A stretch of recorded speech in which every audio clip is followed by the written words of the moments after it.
সেদিন ভাবি বাজার থেকে অনেকগুলো ক্যাপসিকাম নিয়ে আসে, তাই ভাবি সন্ধেবেলা চায়ের সাথে যদি কয়েকটা ক্যাপসিকামের চপ বানানো যায়। তো ভাবা অনুযায়ী কাজ। এখানে আমি ক্যাপসিকামগুলোকে ভালো করে ধুয়ে গোল গোল করে কেটে মাঝখান থেকে বীজটা ফেলে দিয়েছি।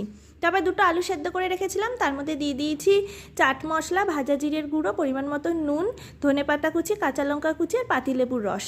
সেদিন যেহেতু আমাদের নিরামিষ ছিল, মানে শনিবার, সেজন্য আমি পেঁয়াজ কুচি ইউজ করিনি। তোমরা অন্যদিনে পেঁয়াজ কুচিও দিতে পারো।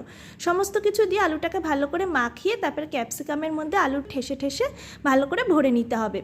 তারপর আমি একটা ব্যাটার তৈরি করে নিয়েছিলাম, যার মধ্যে দিয়ে দিয়েছিলাম বেশি পরিমাণে বেসন, 2 চামচ চালের গুঁড়ো, পরিমাণ মতো নুন, হলুদ আর খাবার সোডা। আর বেসনের মিশ্রণটা না একটু থকথকে পরিমাণে বানাতে হবে, যাতে দেখো এই যে এইভাবে ক্যাপসিকামের গায়ে একদম লেগে লেগে থাকে। তারপরে তেল গরম করে তার মধ্যে এপিট ওপিট উল্টে মুচমুচে করে লাল লাল করে ভেজে নিলেই কিন্তু তৈরি হয়ে যাবে গরম গরম ক্যাপসিকামের চপ। খেতে কিন্তু অসাধারণ হয়, তোমরাও একবার বাড়িতে ট্রাই করে দেখো।